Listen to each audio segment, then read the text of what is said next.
Yo, this is Virgo Derai on Card Fight King's YouTube channel, giving my #1 Pale Moon deck. Actually, the week that he showed his Link Joker deck, I was the one that he split for first with. Alright. He wasn't undefeated, though. So, my starter is Silverthorn Assistant Ionera, or Ionella, whatever you want to call her. Simply because she allows for soul charging. She is one of my main ways of soul charging in this deck. So we're going to go trigger lineup first. We're going to go zeros and then count to 3. So, of course, for heals, because I like heals, I like to heal. I cast Cure a lot in Kingdom Hearts. My zeros are Poison Juggler. They add to part of the synergy of the deck. We will discuss that later, as far as why I use Poison Juggler as opposed to the Silverthorn crits. Prepare for a long video. Rainbow Magician. Once again, they add to the synergy of the deck, and I'll go over that again later. And then 4 of the Silverthorn Marionette draw triggers. So that's 8 draws, 4 crits, and 4 heals. Now, my grade 1 lineup, of course, 4 Perfect Guards. The only reason I run 1 Hades Hypnotist is because I currently don't have my last Lydia. But even if I get my last Lydia, I'll probably still run Hades Hypnotist, just because he was the first Perfect Guard I ever pulled. I gave you Lydia. I run 3 Ana. Ana is, once again, adds to the synergy of the deck. When Ana swings, when Ana boosts a card that's swinging, so let's say we do it like this, I can counterblast 1 and pull out a Silverthorn from my soul. So that's potentially another attack or another skill simply going off. Next, I run 2 Irina. Most people run 3, but I run 2, just because Irina soul charges when she comes out. So it's called selective soul charging, basically. You pick up 2, you pick which one you want to put in the soul, and as long as it's a Silverthorn, it can go into the soul. Next up, 4 Purple Trapezes. Purple Trapezes in most Pale Moon decks, 4 is a clog, so most people usually run 3. But at 4 in this deck, it's actually just enough. In fact, the more bouncy units you have, the better.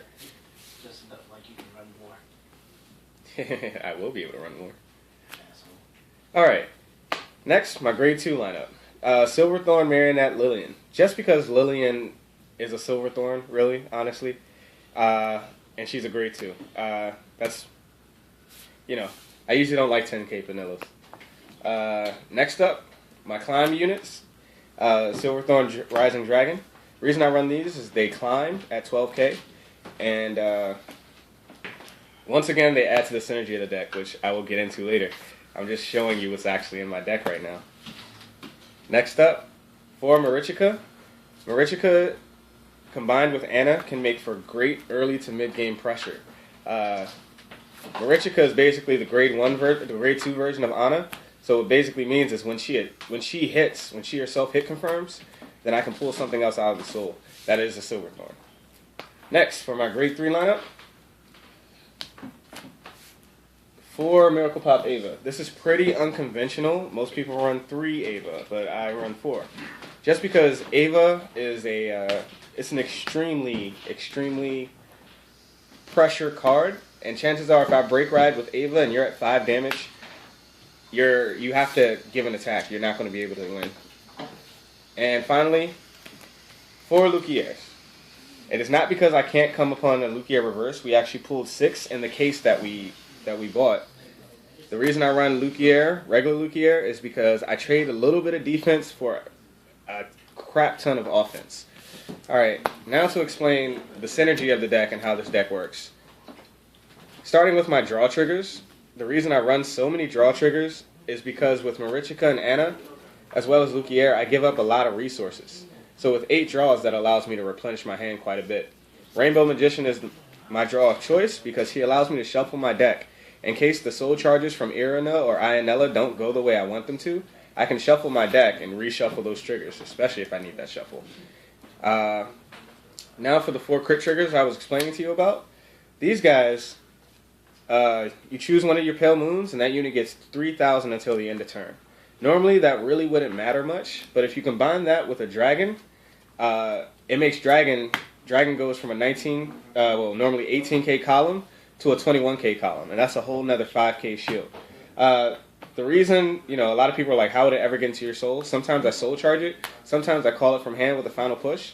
And with Luquier, I'll counterblast 3 and bring him out right behind Luquier, push him back into the soul for Dragon Skill.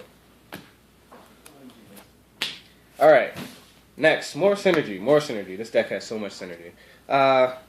Ava.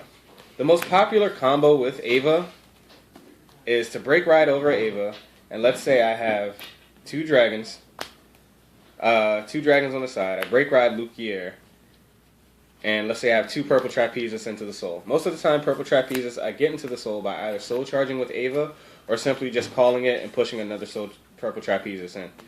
So let's say this is my field setup. Like this is like usually the coup de grace. You know, 18 here, 18 here, or 19 here.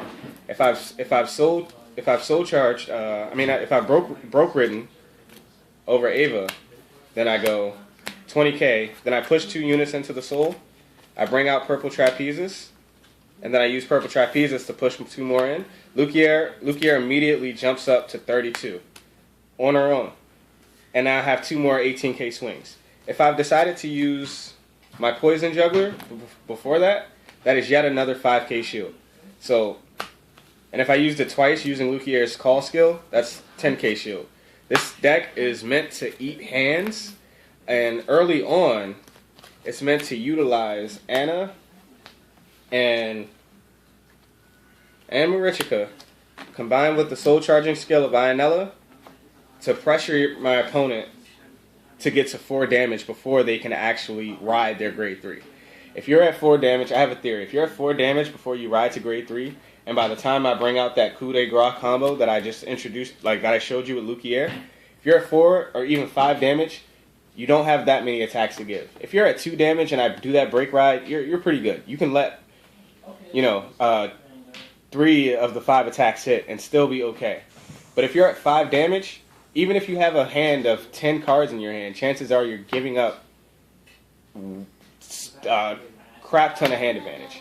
Whenever I can, though, my favorite strategy is break riding Ava over Ava. And if I have a full field with it, I'll do it and then break ride Luquier just to get 10 attacks off in 2 turns. This deck is nothing but synergy. Every card works with every card, including, purple trapezes. The other thing I like to do with these 2 cards in particular is after I've done Luquier's big counterblast 3 and people think she has nothing left, oftentimes I might play 1 or 2 purple trapezes just to push something into the soul, just to power up Luquier. Luquier, especially if I'm going against a cross ride, and I go purple trapezes, push something in, bring it back out, Luquier is now 19. That's another 5k. That's another 5k shield that they have to do, that they have to pitch just to match. So that is my deck profile. This is Virgo Durai. I hope you all enjoyed it. I could give you like the full-on synergy and the full-on plays of my deck, but if I did that, we'd be talking for 3 hours. So thank you all very much.